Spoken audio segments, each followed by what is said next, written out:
Okay, who here hasn't been to space? What? You better not throw up on my ship. Approaching jump in 3, 2, 1. What's up and what's going on, fellow fanatics, and welcome back to another episode. In this episode, I'm going to go ahead and put that spoiler warning right there, right now. So if you do not want Moon Knight spoiled for episode 4, go ahead and exit out now. Alright, bye. If you are not interested in hearing any of the spoilers, again, this is your time to exit, because there are some twists that are going to happen in episode 4. But before we get to any of those twists, there are some other things out there that we have been hearing about Moon Knight too. If you are a Mr. Knight fan from the comics, understand that the Mr. Knight that you get in the comics is not going to be the Mr. Knight that we are getting in the MCU. The MCU Mr. Knight is going to be like Stephen Grant, timid, to the side, getting beat up all the time. If you know Mr. Knight from the comics, he is not timid. He is not getting beat up. He is a badass. Some people, some Moon Knight fans have liked that. They have been like, oh, well, that doesn't really bother me. But the hardcore Moon Knight fans have been like, well, that pisses me the fuck off. Why are you fucking up my character? One of the twists that we will be seeing in episode 4 is that episode 4 is going to completely shift tones, where we are going to be with Stephen Grant in a mental institution where Arthur is going to be one of the doctors of the mental institution, and the mental institution is going to be trying to convince him that everything he remembers of Moon Knight and Mr. Knight and Khonshu has all been a lie. Begging the question where people are asking, are the first 3 episodes just in Mark and Steven's head? Or is that something that's real? Or is the mental institution episode something that's just taking place in his head? And if you're a Moon Knight fan, this is kind of reminiscent of the Jeff Lemire run. If you read Moon Knight, when Moon Knight was actually locked up in the mental institution, they were in the comic trying to convince him that Moon Knight was not real. With all these changes and things that are going on in the show, that may possibly happen in the show, we are going to get to some juicier stuff here in a minute, but let me ask these guys first, what do you think about that with episode 4, Trey? Do you think that the first 3 episodes were just in Stephen and Mark's heads, or is this something that we actually saw that's real? So, it's very interesting. It's hard to say entirely, because for Stephen being so prevalent, like, Mark Spector is the character, is the main character of Moon Knight, right? So, it being Stephen focused, I like that, and I talked about it in the reaction because it's an interesting way to jump into this character. But as far as the mental institution aspect goes, it could very well be Mark being like, Stephen knows too much. Stephen had to know because we were jeopardized, cover blown. Right. Stephen knows way too much. We got to shut him down again. Or at the same time, it could very well be exactly what went on in the comic books. Like I'm not sure. And to address the Mr. Knight. Mr. Knight, right? I mean, you got to think when you're talking Moon Knight, he has a Thor personality. He has a Captain America personality, where he thinks he's both of those people. Mm-hmm. Like, he's out of his fucking mind. That's what I always try to explain when it comes to Moon Knight. He's fucking insane. So, like, I'm down for it. Show me a new take on it. Show me, because eventually, what if Stephen snapped at one point and became the, Mr. Knight that we know? Like, let this show. I don't think they're gonna mess this up. Right. I really don't think they are. I don't think the actors, the director, I think they're gonna do this right. The first episode blew me away. It was better than I thought it was gonna be. So I'm here. Show me what you got. Well, Cody, they're saying that Stephen Grant is going to be Mr. Knight in that Mark Spectrum. So when we see Moon Knight, it's Mark Spectrum. When we see Mr. Knight, it's going to be Stephen Grant. We're also hearing that there's going to be a quip in the show between Khonshu and Stephen Grant, where Khonshu tells him, don the suit. And when he puts on the suit, it's Mr. Knight. He says, oh, well, you said put on a suit. That's what we're hearing. See, that's the shit I'm talking about. Show me it. I'm down. So what do you think about Mr. Knight having Stephen Grant's personality? Yeah, so, I mean, coming from, like, not really knowing a lot about Moon Knight, I am not a big comic book Moon Knight fan. This is really my first introduction to Moon Knight. I really like Stephen. I like how they've done all this so far, and I really think that, I think all this is real. And I think that the mental institution is going to do what mental institution does, and when people like Stephen Grant come in saying, like, crazy things, like they've just done all this, I mean, in episode 1, I mean, that was all batshit bananas. He chains himself to his bed, he's got sand around that, and they're like, well, obviously this, like, you're not, like, this isn't real, like, you are in a terrible mental state, like, you need... Well, and he actually is, that's a person that needs help, like, clearly. I mean, it seems like, I mean, if it wasn't actually real, then yes, he would. I mean, but he does need help also, still, but... Right. I think it's all real, and that they might try to make us think that was fake, just like they're going to try to make Steven think it's fake. Right. But That would be so good if he- I think that's what they're going to do. They're going to try to make the audience think that were episodes 1 through 3 real? Did we act what we viewed? Was that just in their heads, well, 'cause or they've done a lot of good stuff in making it feel like it's a dream, like him popping up Right. in by that like, hi. And Yeah. and then you have him literally showing up back in his bed, being relieved, but then his goldfish is changed. The lady told him, like, we don't sell goldfish for $1. There's no fucking Nemo here. I'm having fish tonight!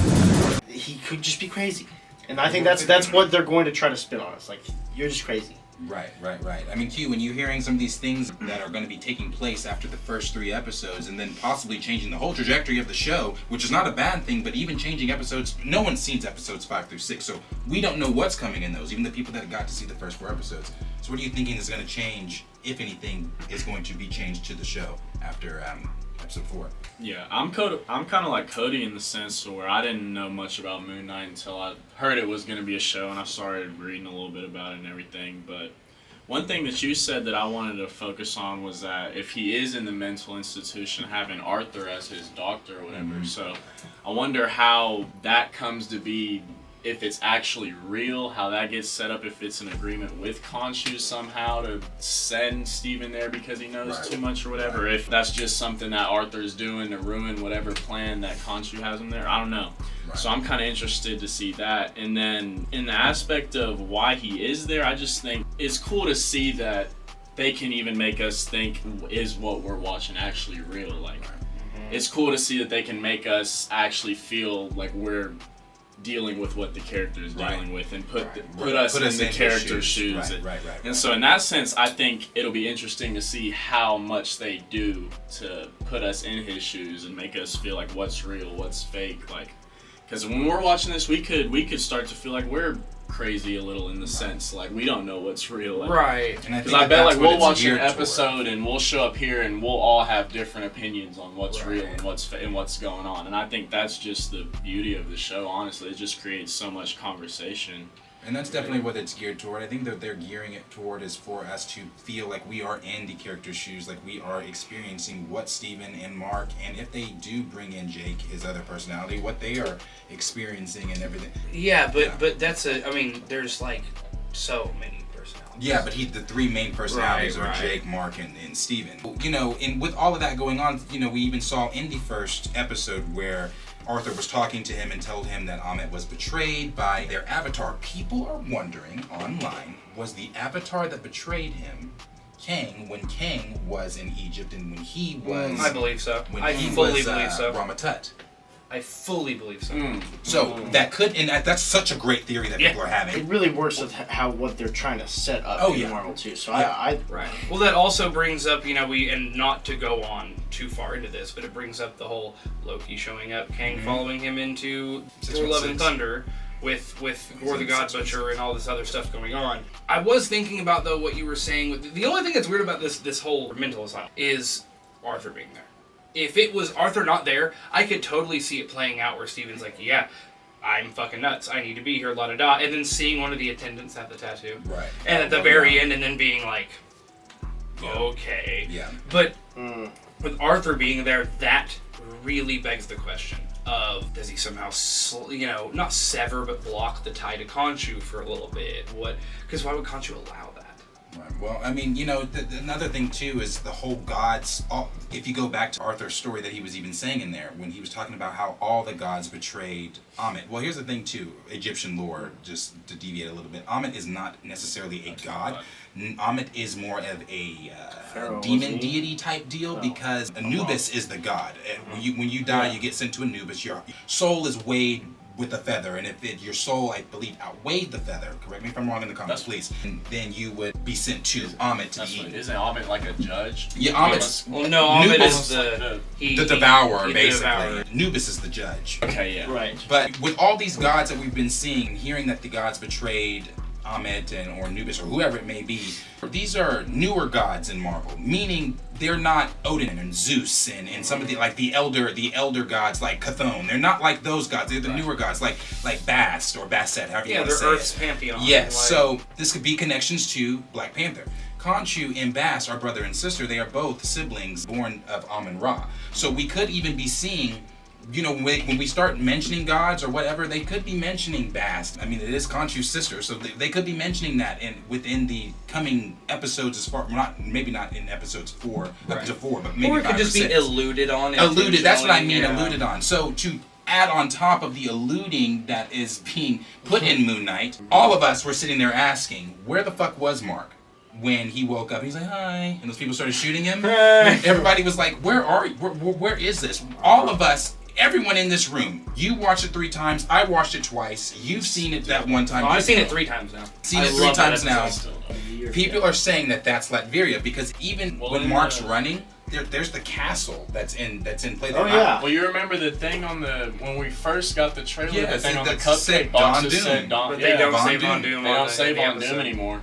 Oh, they don't say Von Doom in the episode. No. Well, again, that's that Marvel trickery because they said, well, you know, if we're going to show the whole ass castle, they can just hint to it that way. Because I've been saying, if you've watched in our previous videos, I've said Doom's presence is going to previously be in the MCU way before Fantastic Four because it doesn't make sense to enter him in as the main villain in Fantastic Four. Not with if we're going to Secret Wars, he's got to be a player way beforehand. Right. Well, and see, He's been a player this whole time. We just didn't know it. But see, Right. what you said earlier, and this just to come back to it, that I don't want to say can't stand, but like, okay, so Steven dons the suit, right? Okay. And everyone gets pissy because they're hearing a rumor that he's gonna get his ass whooped, right? He's probably gonna get his ass whooped because he's Steven. And he can't fight. Probably. And he doesn't know how to fight. Mark is a trained spec ops, like, badass, right? Mark has tons of fighting experience. So he dons the suit, he's just amplifying himself and giving himself the extra powers in the aid of Khonshu. So, like, Steven gets the aid, but, like, do you still not throw a punch correctly? Do you still not know? Watch this character grow to where Steven can don the suit and he ends up being a badass later on. Well, again, like, that let your characters grow, That dude. goes back Like, to what the director said about him having a 10-year run in the MCU. Not only that, Robert Downey Jr. himself gave Oscar Isaac advice on just working with Marvel, working with Kevin Feige. He told him, Feige will let you creatively do whatever you introduce to him. They will let you, it's not just their way or the highway. He will let you, so it all falls in line with the 10-year run that he's going to be but that's what I'm saying. Just, like, trust, but also, like, let your character develop. Like, let that happen. Mr. Nice is going to be more on the back foot, the sneakier one, the infiltrator, the gathering information, where Mark Spector's just going to whoop your ass and take whatever he needs. Right. You know, and that's why he wears white. For those of you who don't know the most basic fact about Moon Knight, he wears white because he wants you to know he's coming. He does not care. Trust me, he's the one you'll see coming. Mark is a brutal. He is a savage. He murders and takes what he wants. Mr. Nice is his more, I don't want to say detective side, but you know, but still, I'm saying let Steven grow into that. They're obviously making Steven a much bigger part in this show, so let him develop. Right. And, you know, even with Arthur's cult and what people are thinking is Latveria, people are asking the question, well, how is that Latveria? Why would Dr. Doom let his people follow Arthur? Here's the thing that if you don't know about Dr. Doom. Dr. Doom is, first of all, reclusive. He does not give a fuck in that matter. Now, he cares about his people. He cares about Latveria. But if it's not directly in plan with what Dr. Doom wants to do, or if it's not directly in line with protecting Latveria, he stays in his castle. He does not give a fuck. And make no mistake, his people are probably following Arthur out of just, and I'm putting pieces together here. I'm not saying what I'm saying is true. But if his people are indeed following Arthur, then they are probably thinking to themselves, okay, I'm interested in this sorcerer. This person interests me, but at the end of the day, it's kind of like the Jonathan Hickman run with Dr. Doom when he was having the conversation with Namor at the table. Namor came to Dr. Doom for help, and they were talking about his people. Namor basically told him the people of Latveria could kill you if they wanted to. Dr. Doom told him, they can kill me, but at the end of the day, they know. I feed them, I clothe them, I water them. Before they pray to their gods, they thank me. That's Dr. Doom. Dr. Doom is that fucking arrogant. He does not care. Yeah. So it's not outside the scope of saying, well, why wouldn't Dr. Doom be down there? Because he doesn't give a fuck. Because he knows. Because he literally doesn't care. Yeah, because he knows, okay, so they're following this fake sorcerer. Alright, that doesn't do shit with me. And most times that you see Doom in comics anyway, it's not Doom himself. It's a Doom bot. Sorry, I just want to kind of... Had to go on that. But it's not something that we won't see... We're not going to see Dr. Doom in Moon Knight. I'm just saying, it's probably that place that we're in is people are suspecting it to be. We might see him like towards the end, And possibly. it could be a possible thing. I mean, like I said, going toward Black Panther 2, going toward Secret Wars, Victor Von Doom's presence has to be in the MCU here pretty quick. I want them to bring him in a bombshell moment, but I'm gonna go on a tangent on Doom and I'll never stop. So. But as always, guys, question is for you guys. Did you enjoy the first episode of Moon Knight? Are you looking forward to the second episode? When you hear some of these things that are going to be taking place in episodes 4, what are you thinking? Are you thinking that we are going to be actually put into the shoes of Stephen Grant himself, the shoes of Mark himself? Are we gonna see Jake's personality? What are we going to see with this show? Are you thinking that was Latveria? Are you thinking that we are going to be seeing connections with Bast, with Kang, with anything that we've talked about within this video? Let us know down below in the comments. Like, subscribe, always subscribe, share with your friends to subscribe, and share this video with your friends, and we will see you guys in the next video. The idiots in control.